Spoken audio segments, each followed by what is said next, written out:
جس طرح پبلک نکلی اور اس چیز کے اوپر جو کہ ہر مسلمان کو تکلیف دیتی ہے کہ قرآن کی جو بے حرمتی کی گئی سویڈن کے اندر اور آزادی رائے کے آڑ لے کے اس کے پیچھے چھپ کے کی گئی، تو مجھے بڑی خوشی ہوئی کہ ایک زندہ قوم کی طرح اور اپنے کارکنوں کو میں خاص طور پہ کہنا چاہتا ہوں کہ زندہ قومیں نکلتی ہیں حق سچ کے لیے اور انصاف کے لیے۔ میں رجسٹری میں بیٹھا ہوا تھا تو جس طرح مجھے اغوا کیا گیا کمانڈو ایکشن میں، سپریم کورٹ کا تفصیلی فیصلہ آیا اور اس میں دو چیزیں واضح ہو گئی کہ ایک کہ یہ غیر قانونی تھا اور غیر آئینی تھا، جو طریقہ انہوں نے جس طرح مجھے وہاں سے اغوا کیا ہے وہ غیر قانونی بھی تھا اور غیر ہمارے آئین کے خلاف بھی تھا، اور یہ بھی اس میں آیا سپریم کورٹ کے فیصلے میں کہ جب میں چیف جسٹس صاحب کے سامنے پیش ہوا تو پہلی دفعہ مجھے پتہ چلا کہ کیا ہوا، ملک کے اندر توڑ پھوڑ ہوئی، آگ لگی، کتنے بڑے احتجاج ہوئے۔ مجھے تو کوئی اندازہ ہی نہیں تھا کیونکہ مجھے تو انہوں نے نظر بند کیا ہوا تھا۔ تو میرا سب سے پہلا سوال یہ کہ اس کا کون ذمہ دار ہے؟ کیا انٹیریئر منسٹری ذمہ داری اٹھائے گی اس کی؟ کوئی اس کو ذمہ دار ٹھہرائے گا؟ اور کیا نیب چیئرمین اس کی ذمہ داری لے گا جو ہوا میرے ساتھ؟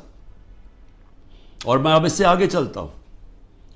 جب مجھے یہ جس طرح اٹھایا گیا اور اب ثابت ہو گیا کہ یہ اس ملک کے آئین اور قانون کے خلاف تھا، تو کیا ہماری پارٹی کو یہ حق نہیں تھا پرامن احتجاج کرنے کا؟ میں نے سپریم کورٹ میں جب مجھے بتایا چیف جسٹس صاحب نے، میں نے اس کی مذمت کی اور انہوں نے وہ لکھا اپنے آرڈر کے اندر، اور میں نے کہا کہ 27 سال میں آج تک میں نے کبھی اپنی جماعت کو یہ نہیں کہا کہ کسی قسم کی انتشار کے اندر شامل ہو۔ غداری کس نے کی؟ کیا ڈنڈے مار کے ایک پارٹی کے سربراہ کو اور اس کے لوگوں کو مار کے اور غیر قانونی طور پہ اغوا کرو اور پھر ہم سمجھیں کہ جی وہ بھیڑ بکریوں کی طرح چپ کر کے بیٹھ جائے گی پارٹی؟ وہ احتجاج بھی نہیں کر سکتی، وہ احتجاج کرے تو وہ غداری ہوگی اب، اور ان کو ساروں کو جیلوں میں 48 گھنٹے میں 10,000 لوگوں کو جیلوں میں ڈالا، سینئر لیڈرشپ ساری جیل میں، ابھی ساری انڈر گراؤنڈ ہے۔ مجھے یہ شک ہے پری پلان تھا سب کچھ، یہ ریاکشن پتہ تھا اس کا ریاکشن ہونا ہے، اور اس ریاکشن سے پہلی تیاری کی ہوئی تھی کہ اس کے بعد کرنا کیا ہے، کیسے انہوں نے تحریک انصاف کو کرش کرنا ہے، جو ابھی تک کوششیں ہیں۔ ابھی تک کیوں نہیں انڈیپینڈنٹ انویسٹیگیشن ہوئی کہ جو یہ کور کمانڈر کا گھر جلایا گیا ہے اس کے پیچھے کون تھا؟ کیوں نہیں انڈیپینڈنٹ انویسٹیگیشن؟ ہر جگہ سے ایک آئی کہ جی لوگ تھے، کئی لوگ اندر گھسے ہوئے تھے، وہ اشتعال دلوا رہے تھے لوگوں کو، اور پھر ہر جگہ سے ایک چیز آئی کہ جی یہ جو ریڈیو پاکستان جلا ہے یہ کوئی ماچس کی تیلی سے تو نہیں جلا، جو میاں والی کے اندر جہاز چوک جو سب کو فخر کرتے تھے، وہ سیبر جو لگا ہوا ہے میاں والی میں، اس کو کس نے جلایا ہے؟ ایلومینیم کیسے جل سکتا ہے ماچس سے؟ کوئی پلان ہی تھا نا۔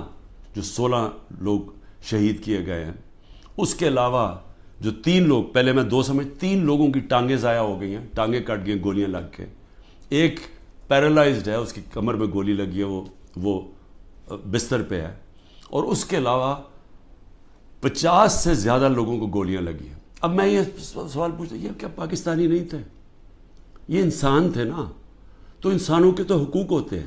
ان سب کو خوف ہے کہ الیکشنز کے اندر انہوں نے ہار جانا ہے، تو یہ پوری سازش کا حصہ بنے ہوئے ہیں، اور اسٹیبلشمنٹ کے ساتھ جان کے اسٹیبلشمنٹ کو ہمارے خلاف اور کر رہے ہیں، صرف اس لیے کہ یہ الیکشن میں پی ٹی آئی کو اسٹیبلشمنٹ ختم کرے پی ٹی آئی کو، تاکہ یہ چور پھر سے الیکشن جیت کے آ جائیں۔ کون ہیں وہ لوگ جو اس تباہی سے فائدہ اٹھا رہے ہیں؟ وہ میں آپ کو یقین دلاتا ہوں کہ وہ پاکستان کی اکثریت نہیں ہے، یہ تھوڑے سے لوگ ہیں جو قبضہ کر کے بیٹھے ہوئے ہیں وسائل پہ، جو قانون کے اوپر بیٹھے ہوئے ہیں، اور وہ صرف اور صرف چاہتے ہیں کہ ہمارا یہ جو قبضہ یہ برقرار رہے۔